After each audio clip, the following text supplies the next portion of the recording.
you have to go to the source of the problem, right? I said this earlier with not being a bystander. So you have to participate and engage in the problem, but you have to go to the source of the problem. So there's a picture of pollution, right? So if there's pollution in a river, you go to the source.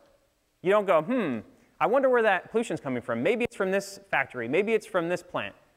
You don't just walk around with these assumptions, these untested assumptions. You go out and you find out where the source of the pollution is coming from, and then you can fix it. Until you do that, all you are walking around with assumptions and half beginnings.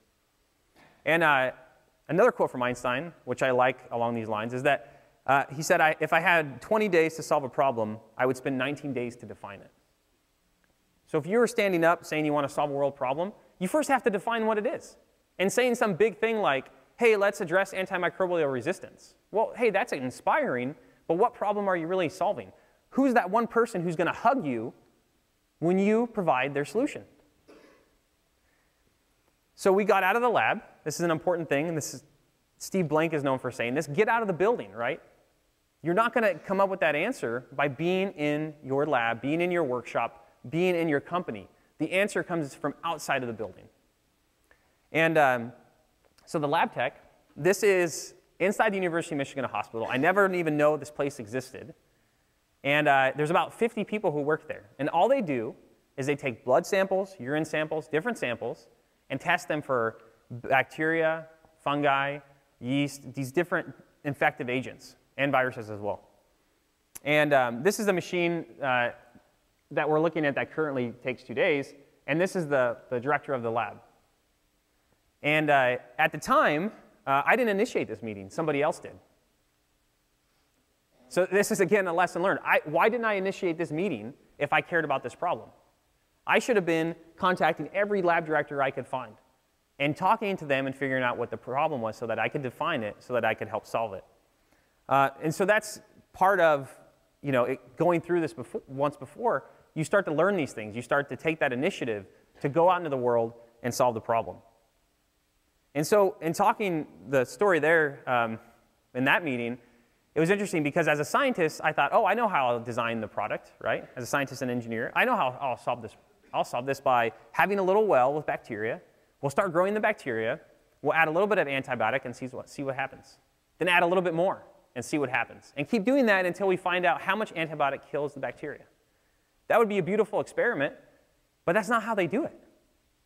For the last 70 years, how they've done it is they take well 1 through 8, and they do different concentrations of antibiotic, and they grow them all at the same time.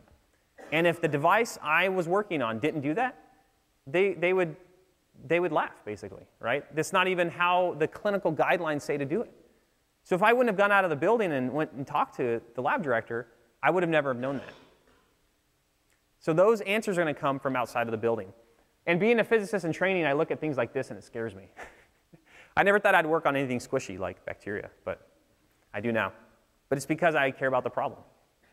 And I see things like that, and I think it's cool. So get out of the building. And because we got out of the building, we were able to identify several lead opportunities. And that's really what eventually led to the startup of Life Magnetics. And we were able to take the work we had done with Dwayne and the lab director and show that we could actually measure cell growth very quickly and determine if the bacteria were resistant or not. And to just show a couple more videos, this is what it actually looks like. That's a single magnetic bead with a single cell on it. And you can see how fast it's rotating. So if I let that grow, it looks pretty cool. This is a little bit later. So it's rotating much slower. And this one, a cell actually divides off, so you'll see it speed up. So this is incredibly sensitive to growth. And it's funny because anytime I show this to any scientist or engineer or even people in companies, they're like, oh, this is so cool. But even that it's cool, it doesn't matter unless it's actually solving somebody's problem. And this is what the product development looked like. So that picture you saw of us in the lab, in the diagnostic lab, that was around 2007. And so that really gave us the definition of what our product needed to do, what the specifications needed to be. What did we have to prove to convince people outside of our team that this technology could work? And so this is this sort of wonky-looking lab thing. And this is using the rapid prototyping systems from 3D Lab. So is everyone familiar with that? Mostly? Okay. I mean, it's amazing nowadays, right? You can draw something over a weekend using SolidWorks or Autodesk Inventor. And then a couple days later, you can print it out and go pick it up, the plastic piece, right? You could do rapid prototyping. You can make something and go test it. So if you believe you can do it, why not? You just go build it. Put it in the hands of the end users and see how they use it. So those were early prototype versions. And eventually, in the company, it was really exciting because we got to the point where we could just load our system with the standard weld plate that the microbiologists were used to. We could use all off-the-shelf components, which is also, I think, an interesting aspect of innovation. Like the first personal computer, the team who worked on it, from my understanding, they were asked not to invent anything. They asked the team not to invent. It's a smart team, right? And when it was put together, it's like, don't invent anything. Please, just give us a personal computer. And they did, right? So how is it that they didn't invent anything, but they innovated something? They took off-the-shelf components and put them together in a new way. So anytime I work on something, that's what I try to do. I identify all the items that are out there already, and I combine them in a way that I want to use them, so I can very quickly get to a point of being able to prove out the technology.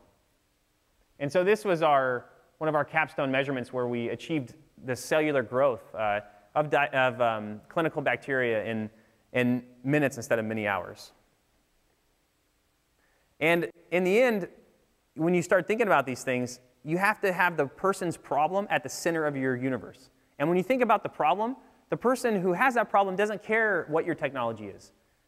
They don't care. What they really care about is that their problem is solved. So a lot of times you'll go out and you'll say, oh, would you consider using this technology? Well, that's not the right question. Because if you can solve their problem, of course they're going to use your technology. So the customer and the problem is always at the center when you're doing this kind of development.